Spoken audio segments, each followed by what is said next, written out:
Nah, di video kali ini kita akan belajar mengenai ukuran penyebaran data.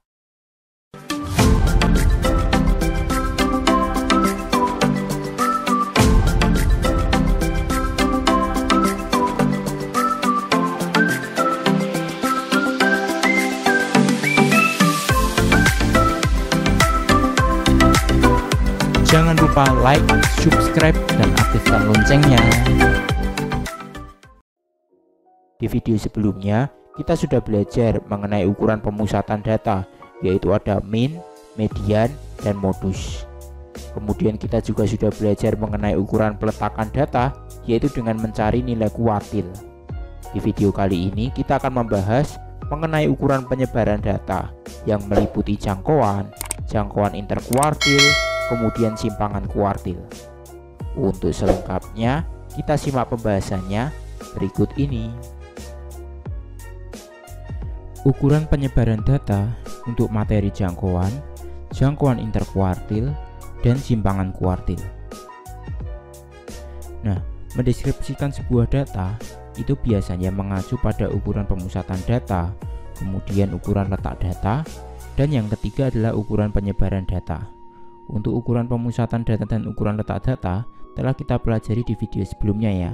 Jadi contohnya untuk ukuran pemusatan data itu ada min, median, dan modus. Dan ukuran letak data itu ada kuartil, desil, dan persentil. Nah, sekarang kita akan memperdalam materi ukuran penyebaran data. Ukuran penyebaran data itu antara lain adalah jangkauan, jangkauan interkuartil, dan simpangan kuartil. Ukuran penyebaran data adalah ukuran yang menunjukkan seberapa jauh data tersebut menyebar dari data rata-ratanya. Yang pertama, jangkauan. Jangkauan itu adalah selisih nilai terbesar dengan nilai terkecil dalam kelompok data tersebut. Jadi jangkauan bisa dirumuskan nilai data tertinggi dikurangi nilai data terendah. Supaya kita lebih memahaminya, kita langsung ke contohnya. Contoh, diketahui data berikut, tentukan jangkauan dari data tersebut. Nah, ini ya, angka-angka ini ya. Kita cari dulu nilai tertinggi dan nilai terendahnya. Nilai tertingginya adalah 34 dan nilai terendahnya adalah 11. Ya udah, gampang banget kan? Jangkauan tinggal yang tertinggi 34 dikurangi terendahnya 11. Sama dengan jangkauannya 34 dikurangi 11 diperoleh jangkauannya adalah 23. Simpel banget kan? Kemudian yang kedua adalah jangkauan interkuartil. Nama lainnya adalah jangkauan antar kuartil. Jangkauan interkuartil adalah selisih antara kuartil atas itu kemarin kita pelajari bahwa Q3 nama lainnya, dengan kuartil bawah nama lainnya adalah Q1. Sehingga dapat dirumuskan jangkauan interkuartil itu adalah Q3 dikurangi Q1. Nah, contohnya seperti ini. Tentukan jangkauan interkuartil dari data tersebut ya, dari data ini ya. Kita tentukan dulu kuartil atas, kuartil bawah, dan kuartil tengahnya. Tapi sebelumnya kita harus mengurutkan data ini ya, dari yang terkecil hingga terbesar. Sehingga kita peroleh seperti ini. Masih ingat kan?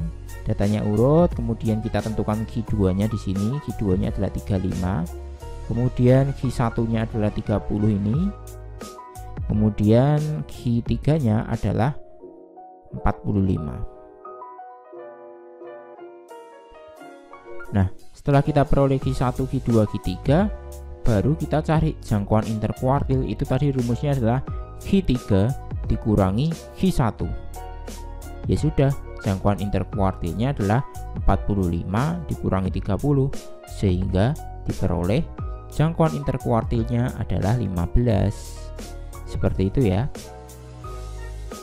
Yang ketiga adalah simpangan kuartil. Nama lainnya adalah jangkauan semi antar kuartil atau jangkauan semi interkuartil. Jadi ada kata-kata seminya ini.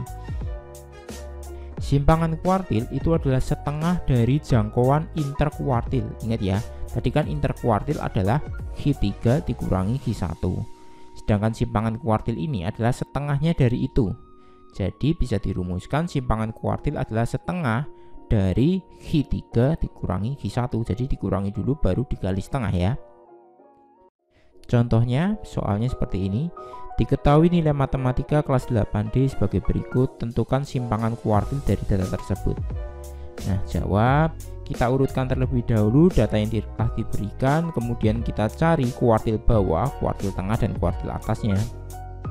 Nah, setelah kita urutkan seperti ini, jadi 50, 60, 70, 70, 80, 80, 90, 100, 100. Kita cari kuartil keduanya dulu, medianya yaitu adalah 80. Masih ingat ya, untuk mencari kuartil di video sebelumnya kita sudah membahas ini.